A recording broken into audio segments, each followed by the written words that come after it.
नमस्ते दोस्तों, आज हम इस वीडियो में जानेंगे एक कोऑपरेटिव जिसने भारत को लार्जेस्ट एक्सपोर्टर ऑफ मिल्क बनाया, जिसका नाम हर घर में प्रचलित है, जिसने किसानों को एम्पावर किया। I am Gayatri. आज हम जानेंगे कहानी अमूल की। ये बात है 1940s की, जब भारत में पॉल्सन नाम की कंपनी बहुत फैल गई थी। ये कंपनी किसानों से बहुत कम कीमत में दूध लेती और इनसे खरीदा हुआ दूध बहुत हाई प्राइस में मार्केट में बेचती, जिससे कि इस कंपनी ने बहुत ज़्यादा प्रॉफिट कमाया। पर प्रॉफिट का कोई भी हिस्सा फार्मर्स तक नहीं पहुंच पाता, जिससे कि फार्मर्स बहुत ही डिफिकल्ट फेज से जा रहे थे। तभी प्लेग भी आया, भूखमरी भी आई और गुजरात के किसानों पर ब्रिटिशर्स ने बहुत ज़्यादा टैक्सेस भी लगाए, जिसकी वजह से गुजरात के फार्मर्स बहुत ज़्यादा फ्रस्ट्रेट हो गए। तभी गांधी जी और सरदार पटेल ने वहाँ पर खेड़ा का सत्याग्रह किया, जो पूरी तरीके से सक्सेसफुल रहा। इसीलिए ब्रिटिशर्स ने पूरे 2 साल तक उन पर कोई भी टैक्स नहीं लगाया। पर 2 साल बाद वापस से सिचुएशन हुई। पॉल्सन की कंपनी बहुत ज्यादा प्रॉफिट कमाती और फार्मर्स तक प्रॉफिट का कोई भी हिस्सा नहीं आता। This was a clear case of exploitation. It was high time कि हमें किसानों के लिए कुछ करना चाहिए। तभी सरदार पटेल आए और त्रिभुवन दास जी पटेल, इनके साथ मिलकर उन्होंने फार्मर्स को जागरूक किया।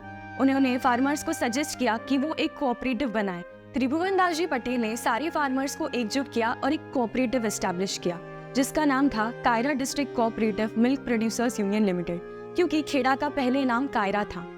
इस कोऑपरेटिव ने ब्रिटिशर्स से डिमांड की कि वो बिना किसी मीडिएटर के किसानों से डायरेक्टली दूध खरीदे। तब ब्रिटिशर्स ने इस डिमांड को एक्सेप्ट नहीं किया, क्योंकि उनके पॉल्सन कंपनी के साथ बहुत अच्छे संबंध थे। तभी फार्मर्स ने मिल्क स्ट्राइक कर दी।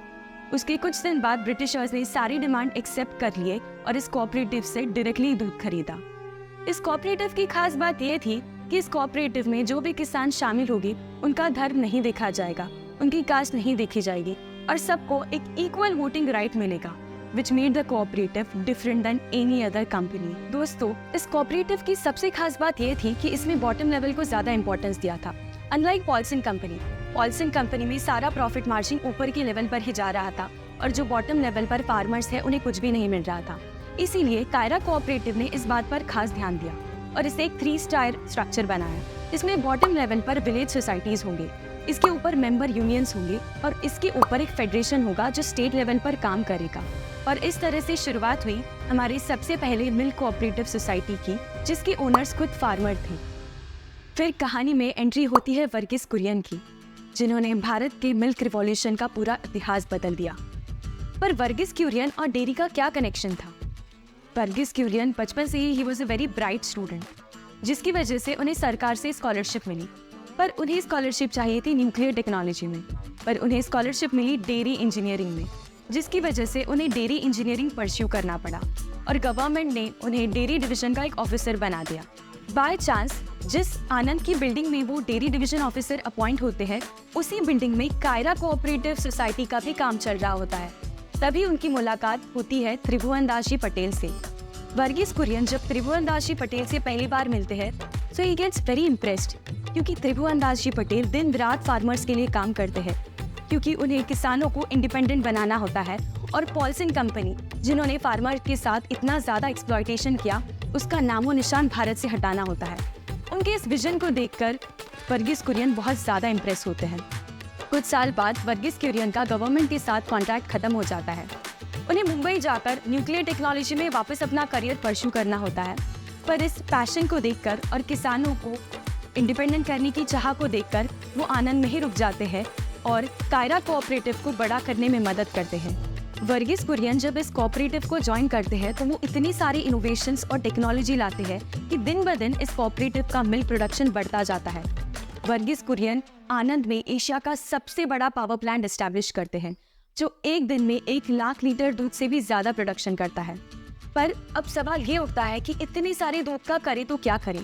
हमारे पास स्टोरेज के लिए बहुत कम ऑप्शंस बच जाते हैं।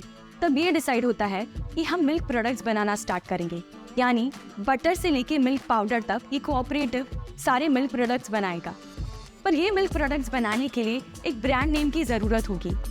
तब कोऑपरेटिव में काम करने वाला एक केमिस्ट अमूल नाम का सुझाव देता है। अमूल यानी अमूल्य, जो एक संस्कृत वर्ड है विच मीन्स प्राइसलेस। पर अमूल का अगर हम फुल फॉर्म देखें तो आनंद मिल्क यूनियन लिमिटेड ये भी होता है और इसीलिए Amul becomes a best and perfect name to describe the company. धीरे धीरे अमूल ये नाम हर घर में प्रचलित होता है और पॉल्सन जैसी बड़ी कंपनी को ये मात दे देता है। पर आगे जाकर गुजरात में और भी किसान अपने कोऑपरेटिव्स एस्टैब्लिश करते हैं, जिसमें किसान खुद के ही अंदर कंपटीशन बढ़ा देते हैं। ये कंपटीशन किसान खुद के ही अंदर ना करे, इसीलिए गुजरात में एक मिल्क फेडरेशन फॉर्म होता है, जिससे अमूल अपना ब्रांड नेम देने के लिए तैयार होता है। And then this cooperative society was unstoppable, जिसके बाद लाल बहादुर शास्त्री और वर्गीस कुरियन 1970 में नेशनल डेयरी डेवलपमेंट बोर्ड का एस्टैब्लिशमेंट करते हैं, जिसमें हर स्टेट में अमूल जैसा मॉडल रेप्लिकेट किया जाएगा। जिसके बाद भारत में 81,000 कोऑपरेटिव सोसाइटीज बनते हैं। भारत जहाँ एक मिल्क डिविजन कंट्री था और बाकी देशों से मिल्क पाउडर इंपोर्ट करता था, 1998 तक Bharat becomes the largest exporter of milk and milk products. Bharat पूरी दुनिया को 23% तक की मिल्क एक्सपोर्ट करता है, which is 906 million turns. Amul की सफलता इसीलिए भी है क्योंकि उन्होंने हमेशा ही खुद को अपग्रेड किया है। कोविड के समय में जब बाकी इंडस्ट्रीज सप्लाई नहीं कर पा रही थी, तब अमूल ने 33 न्यू प्रोडक्ट लॉन्च किए।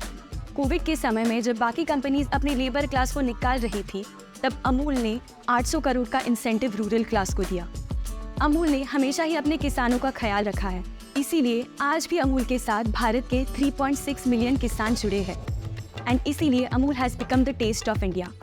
अमूल की कहानी किसी कंपनी की सक्सेस की कहानी नहीं है, पर ये भारत के किसानों की और उनकी यूनिटी की सक्सेस की कहानी है। Amul is not just a company, it's an emotion. दोस्तों, अगर वीडियो इन्फॉर्मेटिव और इंस्पायरिंग लगे तो चैनल को सब्सक्राइब ज़रूर करें।